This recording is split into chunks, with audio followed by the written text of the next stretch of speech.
प्रश्न, वह एपी निर्धारित कीजिए जिसका तीसरा पद 5 और 7वां पद 9 है। इस प्रश्न में हमें वह एपी निर्धारित करना है जिसका तीसरा पद 5 और 7वां पद 9 है। इस प्रश्न को हल करने के लिए हम लिखेंगे हल दिया है, और यहाँ पर प्रश्न में जो चीज़ें दी हैं हम यहाँ पर लिख लेंगे। प्रश्न में पहली चीज़ क्या दी है? तीसरा पद 5 है। तीसरा पद मतलब 3वां पद, तो हमने यहाँ पर लिख लिया 3वां पद बराबर 5। ठीक है। अब देखो nवां पद का एक सूत्र होता है। nवां पद an बराबर a प्लस n माइनस 1 गुणित d होता है। ठीक है। nवां पद है तो यहाँ पर n होता है, यहाँ पर 3वां पद है। ठीक है, तो यहाँ क्या आ जाएगा? n की जगह पर 3 आ जाएगा। ठीक है, तो ये हो जाएगा a प्लस 3 माइनस 1 गुणित d बराबर 5। ठीक है, अब इसको थोड़ा सा हम सोल्व कर लेंगे तो यहाँ ये आ जाएगा a प्लस 3 माइनस 1 कितना हो जाएगा? 2 गुणित d, 2d हो जाएगा और ये बराबर 5। ठीक है, अब इसको हम समीकरण नंबर 1 नाम देंगे। इसके अलावा प्रश्न में एक और चीज़ दिया है, क्या कि 7वां पद 9 है। ठीक है, तो हम लिखेंगे तथा 7वां पद a 7 बराबर 9।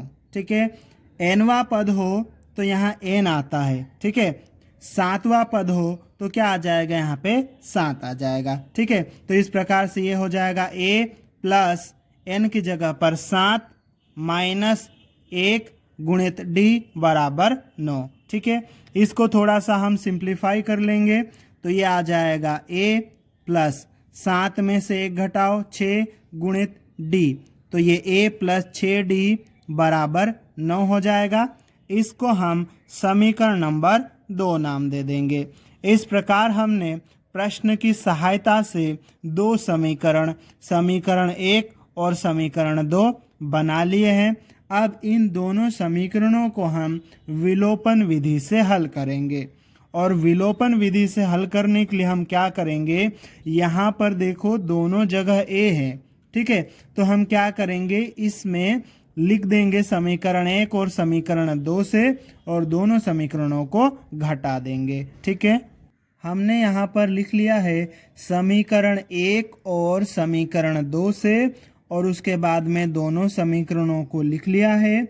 अब हमें क्या करना है? इसको घटाना है, तो नीचे वाले समीकरण के हम चिन्ह बदल देंगे। ठीक है, ये प्लस का है तो माइनस का हो जाएगा, ये प्लस का है तो माइनस का हो जाएगा, ये भी प्लस का है तो माइनस का हो जाएगा। ठीक है, अब देखो ये a प्लस का, ये a माइनस का, ये माइनस होके 0 हो जाएगा, तो इसको हम काट देंगे। ठीक है, फिर 2d माइनस 6d कितना हो जाएगा? ये माइनस 4d हो जाएगा, बराबर 5 माइनस 9 कितना हो जाएगा? ये माइनस 4 हो जाएगा। ठीक है, यहाँ पर हमें d का मान निकालना है, तो हम लिख देंगे d बराबर माइनस 4।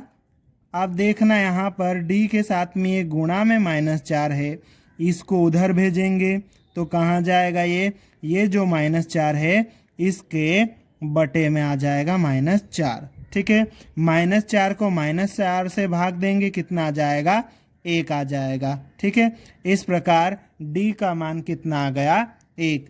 अब ये d का मान जो आया है इसको हम समीकरण 1 या 2 दोनों में से किसी भी एक समीकरण में रखेंगे और a का मान निकालेंगे। समीकरण 1 छोटा है तो हम d का मान समीकरण 1 में रखेंगे।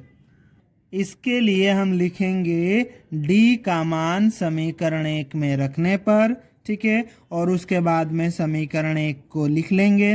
अब समीकरण 1 में इस d की जगह पर d का मान 1 रखेंगे तो यहाँ ये a आ जाएगा, प्लस 2 d का मान 1 रखेंगे तो 2 गुणित 1, हमने d की जगह पर 1 रख दिया। ठीक है, इसको आगे सोल्व कर लेते हैं तो ये हो जाएगा a प्लस 2 गुणित 1 कितना हो जाएगा? 2 बराबर 5।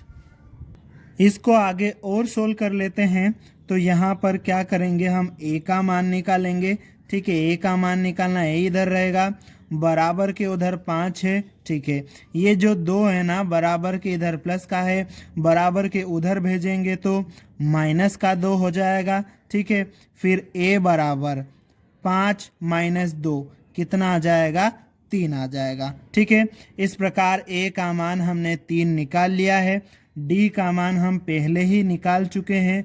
ठीक है, इस प्रश्न में हमें AP निर्धारित करना है और AP को निर्धारित करने के लिए, समांतर श्रेणी को बनाने के लिए हमें 2 चीज़ों की आवश्यकता होती है।